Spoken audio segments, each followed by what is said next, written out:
Rome wasn't built in a day, and neither was the Roman Empire. The rise of Rome is a tale as old as time, or at least as old as Livius' History of Rome, which is our primary source for this episode. The Punic Wars were a series of 3 conflicts between Rome and Carthage that took place over the course of 260–146 BC. But there's a lot more to it than just 3 wars. These conflicts changed the Mediterranean world forever. Carthage was an ancient Phoenician city located in what is now Tunisia.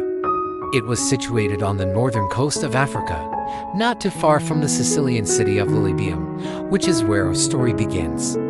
In 264 BC, the small island of Sicily was divided between the Greeks of the east and the Phoenicians of the west. And the Romans had made several incursions into eastern Sicily.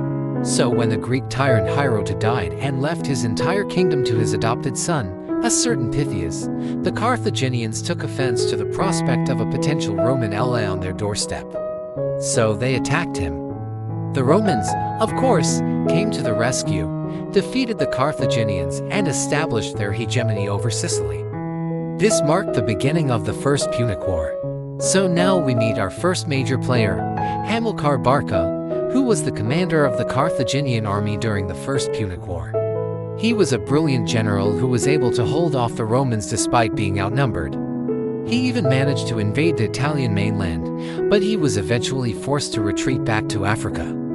The war would drag on for another 18 years, with both sides struggling to gain an advantage over the other. That was until the Battle of the Yates Islands in 241 BC. This battle was a decisive naval victory for the Romans, thanks in no small part to their superior ship design. The Romans had developed a new type of warship called a quinquereme, which was faster and more maneuverable than the Carthaginian pentaconter.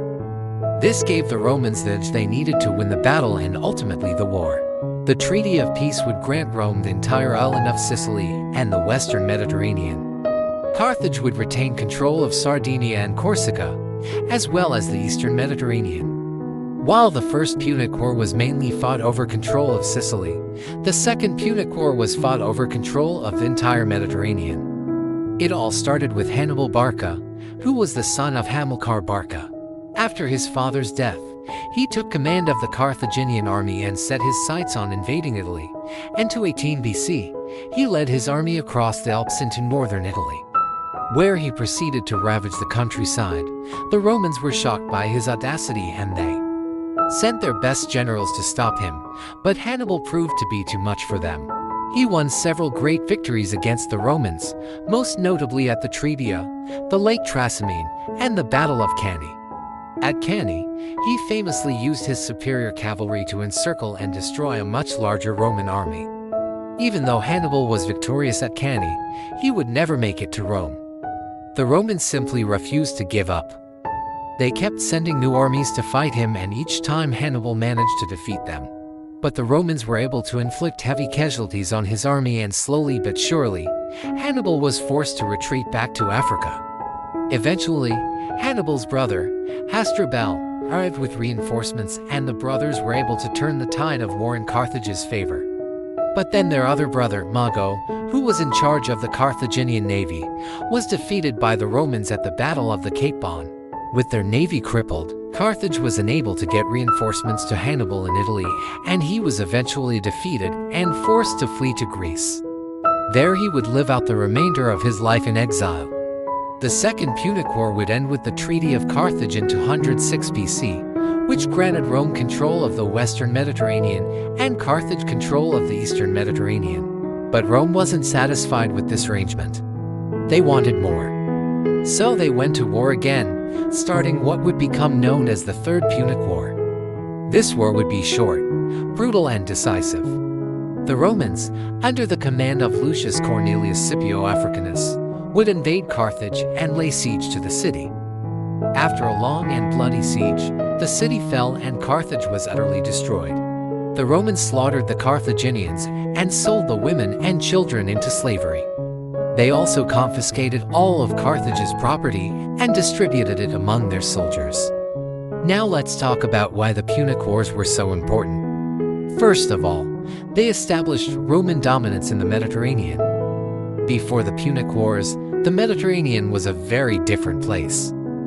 It was dominated by the Carthaginians, the Greeks, and the Etruscans. But after the Punic Wars, it was clear that the Romans were the new power in town. Secondly, the Punic Wars marked the beginning of the Roman Republic's overseas empire. Up until this point, Rome had been a primarily Italian power. But after the Punic Wars, they had possessions in Sicily, Sardinia, Corsica, Spain, and North Africa. This overseas empire would eventually grow to include the entire Mediterranean and much of Europe, Asia, and Africa. Thirdly, the Punic Wars were a major factor in the decline of the Carthaginians. Before the Punic Wars, Carthage was one of the richest and most powerful cities in the Mediterranean. But after the Punic Wars, they were reduced to a small, impoverished state. In fact, Carthage would never recover from the Third Punic War. By the 1st century BC, it was nothing more than a ghost of its former self. Fourthly, the Punic Wars helped to develop Roman institutions. The wars with Carthage forced the Romans to improve their navy, their army, and their system of government. For example, the Romans created new naval bases and shipyards in Sicily and southern Italy. They also developed new military tactics and equipment, and they created new political offices to help govern their overseas territories. Finally, the Punic Wars had a profound impact on Roman culture. The Romans came into contact with new ideas, customs, and art forms that they had never seen before. For example, the Romans adopted the Carthaginian alphabet and adapted it to their own language. They also adopted many Carthaginian gods and goddesses into their own religion. In fact, the Roman goddess Minerva was directly based on the Carthaginian goddess Tanit.